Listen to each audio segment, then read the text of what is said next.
น้องยำแหละพี่น้องไงเนาะ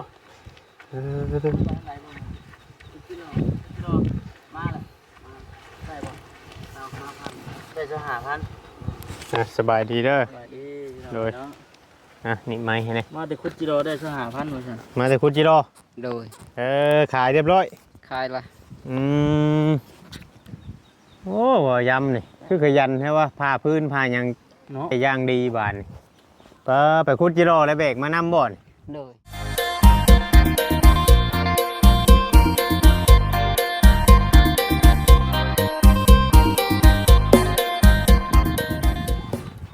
กับสบายดีเนาะพ่อแม่พี่น้อง FC เบิร์ดสู่ขู่สู่คนพี่น้องไงเนาะเปิดชั่วโมงสุบอนว่าจะเป็นพี่น้องทางฝั่งลาวเนาะกับสวัสดีพี่น้องทางฝั่งไทยอีกทีนึงพ่อกับช่อง YouTube พงว่าวิ่งสายใจกันด้วยแม่ FC เบิร์ดสู่ขู่สู่คนทางฝั่งลาวฝั่งไทยหรือว่าทางต่างประเทศพี่น้องที่เข้ามาติดตามเนาะพี่น้องเบิ่งคลิปเบิ่งโฆษณาให้บ่เวียงแต่ต้นจนจบพี่น้องทุกคลิปพี่น้องเนาะเข้ามาทางบ้านปากกล้วยเมืองจำพรพี่น้องไงเนาะมื้อนี้เนาะโหลดนั่นละพี่น้องไงเนาะมื้อนี้ก็เข้ามาอัปเดตเบิ่งอีกนี่แหละพี่น้องเอ้ยเพื่อนของเฒ่ายำเด็กกำพร้าเนาะเพียงเนาะมาอาศัยอยู่ดินดอนต้นหญ้าของ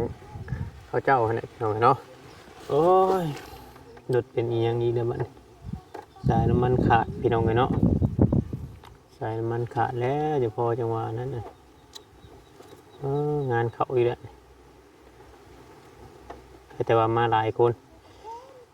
โอ้จังว่ามินน้ำมันมากระบอกคำว่าจ้อยพี่น้องเนาะสร้างผู้เพิ่น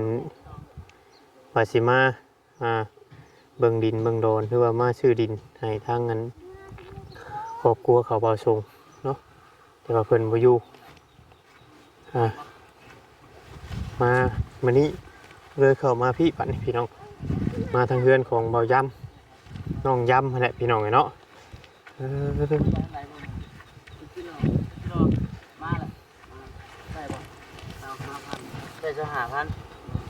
สบายดีเด้อเลยนี่ไม้ให้เนี่ยมาแต่คุดจิโร่ได้1,500เหมือนกันมาแต่คุดจิโร่โดยขายเรียบร้อยขายละโอ้ยำนี่คือขยันใช่ว่าผ้าพื้นผ้ายังย่างดีบานไปคุดจิโร่แล้วเบรกมานำบ่อนโดยมันอยากได้ลูกได้เมียแล้วปะจักอันนี้คือเฮ็ดให้ผู้ชาวเฮ็ดนะอันนี้บ่เอามาไว้ใช่เนาะโดยมันใกล้สิเป็นยามหนาวเลยเด้มาเตรียมไว้ปิดหาประห่มแล้วจะบ่ยำเลยประห่มกับคนไปอันคุดจิโร่กับไผกับหมู่บ่โดยขายแล้วเนาะไม่ค่าบ่เขามาเอาโดยขายอยู่ทางได้บ่เขาหลัดอยู่ทางโอ้เขาหลัดอยู่ทางพุทธยังแพ้ต่างคือขาดไปแล้วบัดขาดมันลมบ่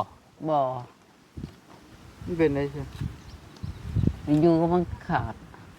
มันถึกแหละถึกฝนเท่านั้นเนาะโดยมันถึกแดดถึกฝนมันก็ดอกลอยไปแล้วพี่น้องคิดเขียนไปบ่ได้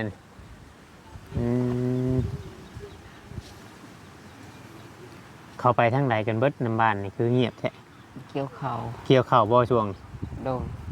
จะไปบ่ช่วงนี้จ้ะเกี่ยวข่าวบ่ไม่ได้ไปครับโดนไม่มีแพ้ไปเขาไปเกี่ยวข่าวหน้าไผ่หน้ามันบ่โดนโมเมนต์ไปเกี่ยวข่าวจ้างเนาะบ่เกี่ยวไปหาเกี่ยวข่าวจ้างนะโมเมนต์เนาะไปคุมือคุจิโดนโดยมาได้อยู่เนาะอีกจะน้อยก็ห่วยเบิดช่วงจิโดได้บัดนี้สิเฮ็ดจังได๋สิมึดแล้วสิมึดละสิเบิดเลยเฮ็ดหายังบัดนี้หาขี้ซีโดยคำเบิดจิโดแม่นหาขี้ซีโตช่วงไผช่วงลาวนะเนาะยามแดงมันก็ออกอยู่บ่ขี้ซีออกบ่ออกยามนี้ยามแดงยังออกกว่ายามนั้นได้บ่โดนโอ้โลเท่าไรขี้ซี30โล30โดนมือหนึ่งได้อยู่บ่โลนึงได้หายนี่แหละกลัวจิโดได้เนาะยันขึ้นกุกไม้ยันลมแบบนี้ยันขึ้นกุกไม้ยันลมโดน อืมอืมขึ้นกงไม้กงหยังยันลมยันหยังอะไรพี่น้องเลยเนาะมันช่วงนี้ก็มันหัวลมเริ่มออกแล้วเนาะมันก็นั่นแน่ ไม่เสะได้ไม่เสะยาวรถเดี๋ยวไฟพังจ้า มันบ่ได้แต่โชว์มันแบบนั้นเนาะ โดย มันสิบ่ได้นำมันตูติดไม้ติดหยังแล้วเฮาถากเอาบ่ติดไม้กะ โดย พันเอาเบิดโดติดไม้ต้องแยกขายบ่คือว่าขายรวมกันเลย ขายรวมกัน โอ้ โดย มีไผแน่เข้ามาหาช่วง บ่มี บ่มีไผเลยบ่ โดย ข้าวน้ำช่ำปลานี่คือสิเบิดแล้วเนาะ เหมือนละ แบบหาชื่อกินตลอดเด้อชื่อคุมื้อนี้ โดย โอ้โดนเลยนะครับไปเข้ามากันเนาะ แม่นบ่ได้มาแต่โดนนั่นล่ะพี่น้องเอ้ยเนาะเพิ่งเติบเลยหาชื่อกินไปมื้อใช้ชวนหลายไปกินอยู่เฮือนเอื้อยบ่ โดยอยู่ขึ้นน้อง เฮือนน้องเนาะดื่มมาเอื้อยเลยพอเห็นตัวใหญ่กว่าเลยเปล่าว่าเอื้อย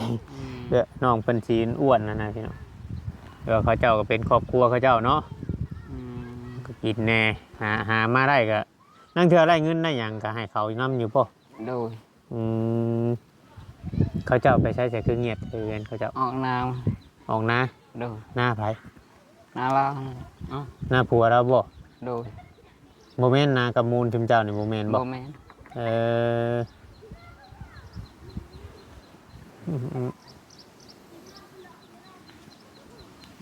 ยันว่านามูล ไม่ได้ไรบ้าน เป็นอะไร บ่ย่ำบ่ยิ้มเนอะ ว่า ว่าอะไรก็เอฟซีเป็นตัวมินเข้ามาคอยโดนอัน บ่ เดี๋ เห็ ยวน นี้ก็ ว่า เห็นว่าข้ามขับไปหาบ่ยิ้มแท้ว่าฉันเห็น เราเป็นอะไรเดือน ยังแล้วคอยก็ เราไปเกี่ยวเขาเนาะ เราไป บ่ค่อยเราบ่ค่อยอยู่ บ่ค่อยอยู่กันได้นะ อืม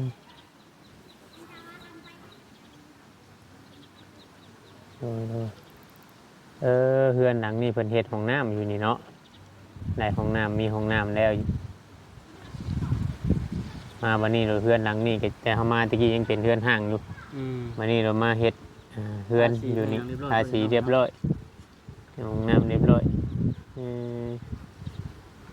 ที่ถึงจังงาน หากแต่ว่าเงียบเนาะช่วงนี้เนาะบ่ยามเนาะ โดย คนบ่ เห็น ค่ ว่า อย ช่วงนั่นได้จ้ะบ่ยามช่วงยำเล่งเด้ หลายคน คนเขามาบ้านมาอย่างไรได้ติ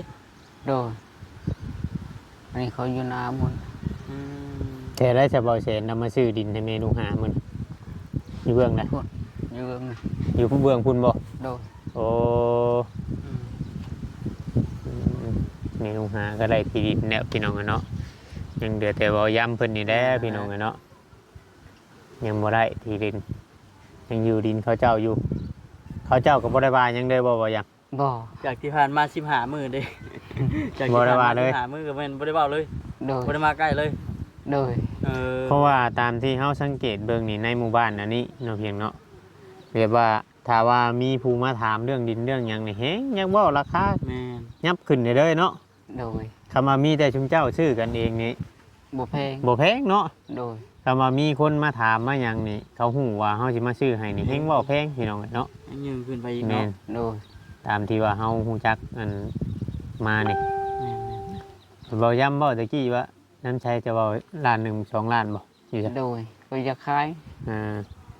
ล้านหนึ่งสองล้านอยากขายสมมุติว่าคำเฮาไปถามนี่กลัวเนาะ โดย แปลกน้ำตัวนี้แหละข่อยเนาะ เปรกอยู่ตัวนี้ วันนี้เสาเจ้าไปทางไรเสา พุ่นอยู่เพื่อนน้องพุ่น เอาไปไหว้พุทธ โดย โอ้ คุมก็เอาไว้เพื่อนน้อง พอห่มกับไปพุ่น โดย อ๋อผ้าห่มมายังอันที่ผู้ใหญ่เพิ่นซื้อให้นะเอาไปไหว้พุทธ โดย เจ้าเอาไว้ใช่เฉพาะที่มันอันนั้นนะชื่อ โดย เป็นอะไรคือว่าเอาไปไหว้พุทธ อ้าวมันได้อยู่เพื่อนเธอก็ไปคุณจิหลอ อืม ยานหมูขึ้นอยู่หน่อย ขึ้นไปนอนเลย อืม หมู่ขึ้นแล้วว่าหมู่กัน ขึ้นรถเด้อ ที่นอนก็เอาไปเด้อบ่นี่ เอาไปเลย ไปไหว้พุทธ โดย โอ้นั่นคือมันเพราะว่าใครอยากขึ้นก็ขึ้นบ่ง่ายๆใช่เฮือนเจ้านี่เนาะ โดย นั่นคือเฮาไปทางอื่นมันหมู่มารถขึ้นรถขึ้นไปนอนรถหั่นนะ แม่ แบบบ่ได้มันของในเฮือนมันบ่ได้มีประตูประต่างเด้ ใครจะขึ้นก็ขึ้นได้เปอร์เซ็นต์ติ เลยเฮ็ดให้เบาย่ำเนี่ยเอาไปไว้เฮือนน้องเล่าเลย ทุกสิ่งทุกอย่างพี่น้องเนาะสบายเฮือนน้องเพิ่นหยัง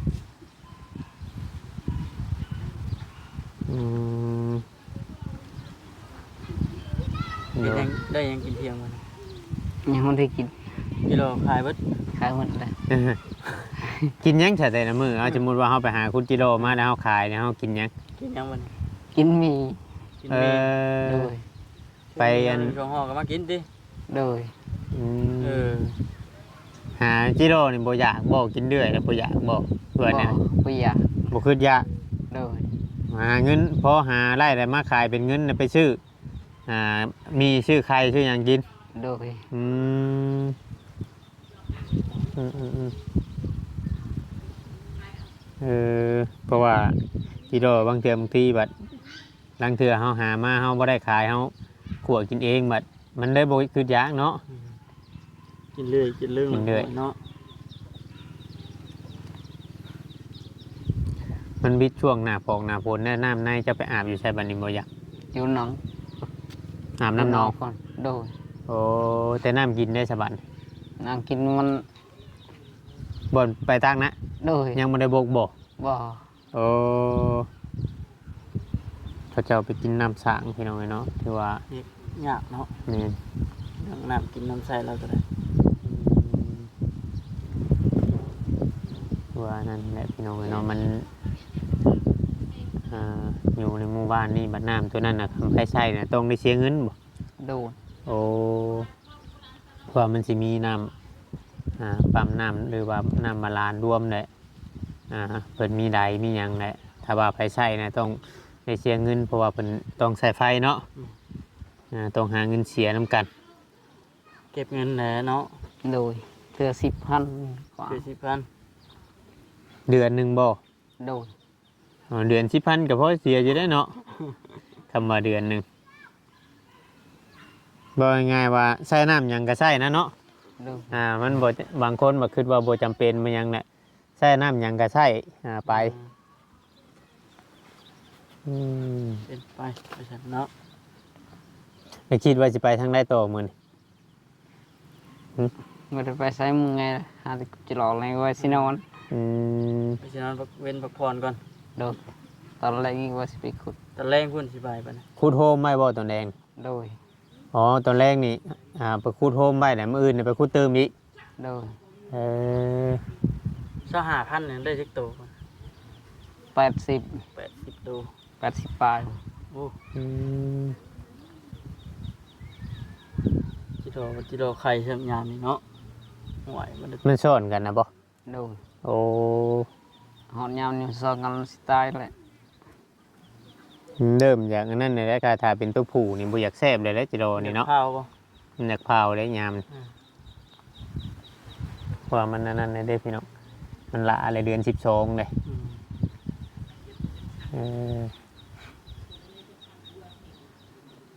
บิดจิโรได้ยังกี่ซี่บัดนี้พี่น้องไงบิด บ่ กี่ กี่ ซี่ ซี่เด้อบัด ไปหายังแหละไปหายังหมดเลย เฮาสิกินยังบัดบ่กี่ซี่เลยเด้มะขามเนี่ยได้เนาะ โดย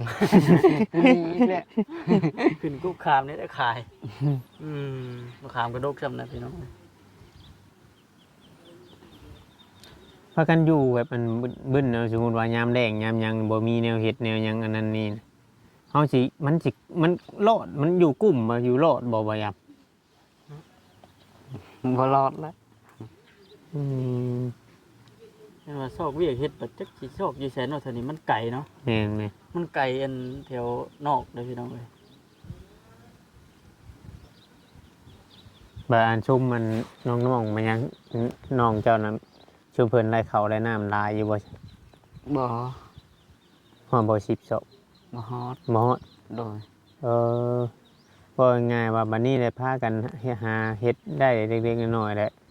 หาเงินซื้อกินนะเขานี่เนาะ โดย หลักๆเลยก็คือเงินซื้อข้าวเห็นเงินแม่นได้กินข้าว ซื้อกิน อืม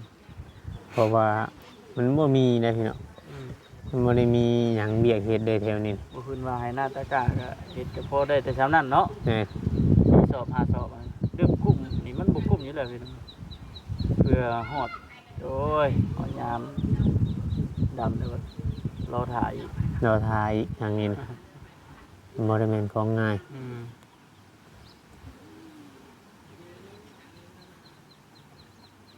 ว่าสิเกี่ยวเขาซอยน้องเว้ยกี่ขานเลย มื้อนี้บ่ โดย ตะกี้ว่าสิไปอยู่ โดย ชาติ มึงไง ไกลบ่นะ กิโล น้อง ไกล มันไกล โดย โอ้ตอนเว้นจังอันมื้อเช้าก็จังไปบ่ไปกูจิรอเขาสิไปเกี่ยวจังน้อยวัดเขาอันฮอนยามได้เข้าวัดเขาบ่ให้กินเด้เนาะเจ้าต้องไปช่วยเขานำเด้ เราจะแล่จะทั่วเพื่อแหละ นี่พักก่อนเมื่อยค่ะ อืมต้องช่วยเขาเจ้านำ เนี่ยย่ำดำเลย เขาจ้างเอา เอออันนั้นมันจ้างเนาะ เขาหาเงินได้ไรชุมน้อง เขาจ้างน้องเขา ๆโอ้ หาคุณจิโร่บ่ บ่ เพิ่นก็เคยไปไทยไปหยังอยู่บ่ บ่เคย บ่เคย โดย เพราะว่าง่ายๆว่าอยู่ไผอยู่มันน่ะหาห้องไผของมันกุ้มตัวเองเนี่ยพอ ต่างคนต่างบ่จักนะเดี๋ยวนี้ อื เนาะ ม กลัวใครก็กลัวเราเลย กุ้มตัวเองเนี่ยพอนะบ่ง่ายๆซะแบบว่าบ่ได้นั่นนี่หลายหรอกพี่น้องเอ้ยเนาะหาเลี้ยงชีวิตเจ้าของแบบว่าบ่ได้คิดว่าไผจะน้อยๆละลาย เนี่ย หากินไปมื้อกินมื้อนี้เด้หามื้อนี้มากินมื้อนี้เบิดมื้ออื่นหากินไหม หากินไหม ได้มาแต่หาไป อืม ก็เลยบ่มียังบ่มีจุดที่ว่าจะเพียงพอพี่ อา น้ ร อง มณ์ดีเลยบ่ยำมันเนี่ยเนาะ ฮะ อารมณ์ คืออารมณ์ดีแท้มื้อนี้ เป็นนี่ได้ มีคนเข้ามาหาเลยอารมณ์ดีบ่ มีในใจนะ มียังในใจ ใจอยู่นะ บ่มี จะว่าเชื่องผู้ชายไว้เทิงเพื่อนนี่บ่จ๊ะ มั่ว มาเบิ่งชม เบิ่ง ไป ก็นะ บ่มีไผเนาะ บ่มีไผค่ะ เพราะว่าข่อยมาเอิ้นกินนี่คือว่าสิเงียบ มันเชื่องผู้ชายไว้ บ่มี ๆยังใช้อยู่บ่โทรศัพท์กูมื้อนี้ ยัง ยังอยู่ โดย อืม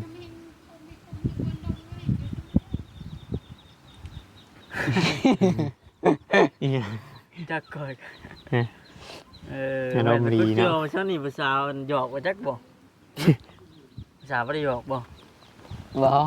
คนน้ำบ้านนี่บ่ผู้ชาวนี่ฮะบ้านอื่นบ่คือคนแถวบ้านนี่ คนแถวบ้าน เออโอ้ยสงสัยอยู่เด้อ ใส่เด้อบัดนี้เด้อ อืม หมอยำมีพิรุษแล้ว สิเฮ็ดนั่นไรสิมีเงินแต่งเขาเจ้าฮะสิมีเงินแต่งเขาเจ้าอยู่บ่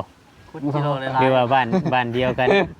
บ้านเดียวกันน่ะบ่ให้แต่งบ่คือว่าแนวใดเว้ากันอยู่บ่กับผู้ชาวได้เว้ากันอยู่บ่ พอ มันได้เว้าบ่ โดย เอ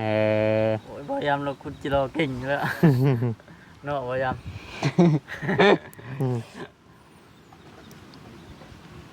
แม่พี่น้องเองเนาะเพราะว่าทางหมู่บ้านเพิ่นก็บางทีก็อาจจะบ่คือทางเฮาปานใดพี่น้อง ำบ้านเดียว ก กันเอาบ้านเดียวนี่ขดองบ่ได้แพงปานใดแต่ว่า บ่ บ่แพงเนาะบ้านเดียว 6 ล้านเนาะ โด จาก ย ที่ได้ยินทางบอกประมาณนั้นแหละ 6 ล้านก็ถ้าเฮาบ่มีก็เดือนไปอีกว่า โอ้ย ว่าก็ได้ยินเขาเจ้าเว้าได้ เอาให้แต่ฮะเอาฮีดเอาคองให้เท่าให้แกละล้านอะไรแน่เนาะ โดย เอาฮีดเอาคองให้เท่าให้แกกินล้านหนึ่งสองล้านน่ะสามารถอยู่ร่วมกันได้นะบอกง่ายๆใช่บ้านเพิ่นกับบ้านเฮามันก็บ่คือกันพี่น้อง แม่ เนาะ นั่นแหละเนาะว่ายัง มื้อนี้ข้าวน้ำนี่คือว่าบ่ได้นึ่งแล้วอยู่นี่พี่ โดย มีแต่ว่าฟื้นมานี่มาไว้เฉพาะจุไผ่ต้มมาม่าต้มมีแม่หาเงินซื้อกินนะเชื่อ โดย เตรียมไว้ได้ยามหนาวแล้วจังหน่อยก็บ่แห้งสีนั่นอีก แม่นั่นแหละ นั่งจุข้างๆกองไฟตุ่มผ้าห่มพิงไฟแล้วมันหนาวได้จังหน่อยนี่จะบั่นแห้งได้เดือนหนึ่งเดือนสองนี่ น ให้มันขาม ชาม มุกอีกเบ้อเขาท่าเป็นยังยำเลย ยังไงพี่น้องเนาะ FC มีสภาพพิจารณาไปน้ำกันทางครอบครัวของหมอยำคือว่า เป็นอีกเคสหนึ่งพี่น้องเนาะที่ว่ายังบ่มีบอลอยู่บอลเช่าแบบเป็นรักเป็นแดงอันนี้ก็ถือว่าถ้าในมือใดมือหนึงถ้าเจ้าของที่ดินเพิ่นอยากขายที่ดินตอนนี้ทางหมอยำก็ต้องได้ไปอยู่ตอนที่มันว่างอีกพี่น้องเนาะเพราะว่ามันยังอาจจะมีตอนว่างตอนยังคือว่าในไรเขาก็ยังบ่ฮู้เนาะแต่แถวนี้เขาก็ยังบ่ฮู้พี่น้องครับ ในก็คือ บ่ จะ นะ เช่นว่าเพิ่นสิขายดินนี่เจ้าสิไปอยู่ไสก่อนมีอยู่บ่มัน บ่มี บ่มีครับ ดู สิไปอยู่ไสบ่ บ่จักคือกัน บ่จักแซ่มติ ดู อืม อยู่ว่าบ่ช่างแน่เนาะแบบกระทันหัน แม่น เจ้าของเพิ่นสิ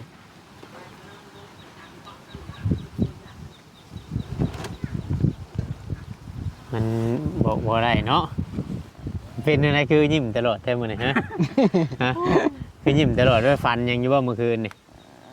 มีพิรุษนะ ได้ฟันยังอยู่บ่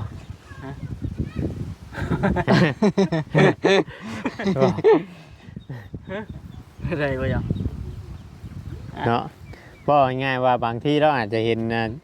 ชุมเฮาเข้ามาเราอาจจะอารมณ์ดีแน่บ่ง่ายๆว่าอาจจะมีความหวังนะพี่น้องเนาะ อารมณ์ดี ทุกคนนั่นแหละพี่น้องเนาะที่ว่าเห็นทางยูทูบเบอร์มันยังเข้ามาแล้วบางเทื่อบางทีก็อาจจะมีความหวังในใจเล็กๆน้อยๆเพราะว่าบางเทื่อบางที่เนาะเฮาได้ถ่ายคลิปลงไปให้ผู้รักผู้ใหญ่เพิ่นเห็นเนาะสิ่งใดที่ว่าเฮาเดือดร้อนหรือว่าเฮาต้องการหรือว่านั่นนี่บางเทื่อบางทีผู้ใหญ่เพิ่นอาจจะช่วยเฮาได้แต่ว่าถ้าเฮาบ่ถ่ายก็เงียบๆไปเลยคือหลายๆเคสเนาะ แม่ หลายเคสแห้งที่ว่ายังต้องการความช่วยเหลือหากแต่ว่าอันนี้มันก็ขึ้นอยู่กับทางผู้รักผู้ใหญ่เพิ่นพี่น้องเนาะว่าผู้ใหญ่เพิ่นก็เบิ่งและเพิ่นก็พิจารณาไปอีกก่อนเพิ่นจะตัดสินใจซื้อนั่นซื้อนี่ให้ไผถ้าเมื่อเฮาได้ทำความดีหรือว่านั่นนี่ให้เพิ่นเห็นหรือว่าถึกชะตาเพิ่นน้องเนาะเพิ่นก็อาจจะสามารถช่วยเฮาได้พี่น้องเนาะพี่น้องเอ้ยสิว่าแนวใด อ้าวก็มีแต่ว่าสิต้องจบคลิปเด้อข่อยก็ได้ เนาะจบคลิปก่อนเขามาเยี่ยมมายามมาชื่อมื้อนี้เด้อบ่ยามเด้อ ดู มาเยี่ยมมายามมาชื่อมีแต่ว่าเป็นกำลังใจให้ทั้งเบิ่งคำว่าทางผู้รักผู้ใหญ่เพิ่นเบิ่งก็เพิ่นพิจารณาเบิ่งเพิ่นสิช่วยเหลือเรื่องหยังก็แล้วแต่พี่น้องเนาะคือว่าทางน้องเพิ่นก็บ่ได้ติหยังดอกพี่น้องเนาะ แม่น แต่ว่าสำหรับปัจจุบันนี้นั้นเขาวน้ำช้ำปลาก็เบิดแล้วเนาะบ่ยามเนาะ ดู มีแต่ว่าหามื้อนี้กินมื้อนี้มื้ออื่นหากินใหม่เบิดเท่านั้นพี่น้องเนาะสมมุติว่าให้ไปเฮ็ดเวียกเฮ็ดงานอยู่ทางอื่นทางไกลนี่เราก็บ่กล้าไปเป็นคนออกจากพื้นที่บ่ได้เนาะคำมาอยู่ในหมู่บ้านนี่นะอยู่ได้พี่น้องเนาะอยู่ใกล้ๆคำไปเขตอื่นนี่ เคยไปทางไกล บ่ เนาะ กล้าไป ดู ตั้งแต่ใหญ่มาแล้วเราอะเนาะประมาณนี้แหละจ้าสบายดี สบายดี เอาไม้มาให้เบาอยู่บัด เราไปต่อมันก็เจออยู่น้ำผาเฮ้ยเจ้ากูเสียงไว้ครับบ่มีบ่ เอามีแล้ววะพี่น้องเนาะอยู่ดีมีแฮงมาสู่ทุกคนเด้อพ่อแม่พี่น้อง FC พี่น้องเนาะนี่จะเป็นอันเทือนของเบายำเพิ่นนั่นแหละพี่น้องเอ้ยเราก็ยังฮู้จักหาพื้นไว้อยู่เด้พี่น้องเนาะถ้าว่าผิดพลาดกันใดก็ต้องกราบขอโทษขออภัยหลายๆ FC มีใหญ่เบิ่งชมไปนำกันพี่น้องเอ้ยเนาะแต่ละเคสพี่น้องเอ้ยเนาะชีวิตการเป็นอยู่ของคนเฮามันบ่คือกันพี่น้องเอ้ยเนาะจังใดก็ผิดพลาดก็ต้องกราบขอโทษขออภัยอีกทีนึงขอกล่าวคำว่าสบายดีพี่น้องเนาะ